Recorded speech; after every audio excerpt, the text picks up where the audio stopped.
I'll never forget the afternoon I came home from a week-long trip to find my solar panels painted over in a sloppy coat of beige. Beige of all colors. First, I thought it was some stupid prank. Then I saw the neatly folded HOA notice of violation, taped to my door with Karen's name signed in big, looping letters. Apparently, according to the aesthetic standards of the community, my solar panels were too reflective and visually disruptive to neighborhood harmony. Never mind the fact that I was completely off the HOA's jurisdiction. Never mind that my panels didn't even face the subdivision. Karen, in her infinite arrogance, had decided to fix the problem herself.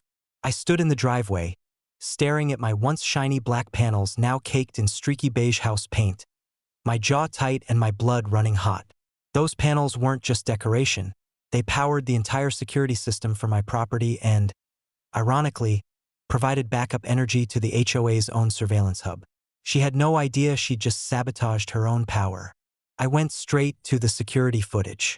Sure enough, at 11:42 p.m. 2 nights earlier, a familiar figure in a wide-brimmed hat and reflective vest had crept along my fence line with a paint sprayer. It was Karen, looking like a cartoon burglar, muttering to herself as she covered every inch of those panels. She even posed proudly in front of them for a selfie afterward, no doubt ready to post it in her smug little HOA Facebook group as proof of her victory. I didn't get mad. No, I got strategic. The next morning, I called the energy company and the county inspector. It didn't take long for them to confirm what I already knew. Tampering with energy infrastructure, especially solar systems tied into a municipal grid, is a federal offense.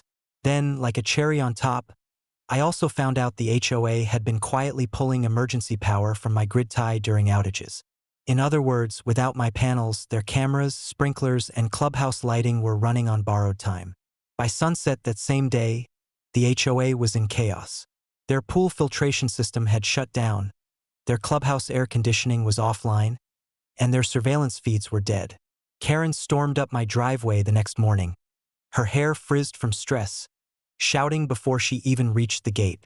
"You need to turn the power back on," she barked. I leaned against the fence, coffee in hand, utterly calm. "Karen," I said slowly, "you painted over my panels. They were an eyesore," she snapped. "You violated aesthetic code." I raised an eyebrow. "You violated federal law. And now your HOA is running on fumes." She froze for a second, realizing she might have actually screwed up worse than she thought. "We can work something out," she stammered. Just clean the paint off and reconnect everything." I let out a low chuckle. "No. See, here's the thing. You vandalized private energy property. I've already reported it. The county and the feds are interested." Her eyes widened as 2 county utility trucks pulled into my driveway behind her. An inspector stepped out, clipboard in hand, already shaking his head. "Mrs. Beckwith," he said, recognizing her from a mile away. "You're the one who accessed this property?" She tried to deny it at first until I showed them the video. The inspector didn't even need to finish his report before the sheriff's cruiser rolled up right after. Watching her try to explain her way out of it was something I'll treasure forever. "This isn't fair," she cried. "They're just solar panels." The inspector cut her off. "Ma'am, this system supplies emergency power to the community grid. What you did could be considered tampering with critical infrastructure." Karen's mouth fell open, and for once, no words came out. The deputy didn't arrest her that moment, but he did hand her a citation and a court summons. She was pale as a ghost as they walked her back to her SUV. I spent the next few days having professionals strip the paint off and restore the panels. The bill was hefty, but it didn't bother me one bit because legally, she was on the hook for every cent. And when the power finally came back online, I decided to make one small change.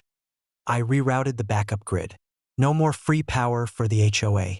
When their board called to complain about the sudden outage, I told them, maybe try painting your own panels next time. Karen's trial didn't end with handcuffs, but it did end with a fine big enough to make her rethink her crusade against me. And as part of her penalty, she had to sign a formal agreement acknowledging she had no authority over my property ever again. The best part? A few months later, The HOA had to install its own backup power system at triple the cost they'd enjoyed under mine. Karen lost her presidency shortly after. The board voted her out unanimously after the power debacle nearly bankrupted their reserve fund. Now, when I sit on the porch at dusk and watch those panels glinting black and perfect in the fading light, I can't help but grin. She thought she was painting over a problem. What she actually did was paint herself into a corner. And as for the HOA, they never dared mention aesthetic violations to me again. Not when they knew that the power they depended on had once come from the man they tried to control.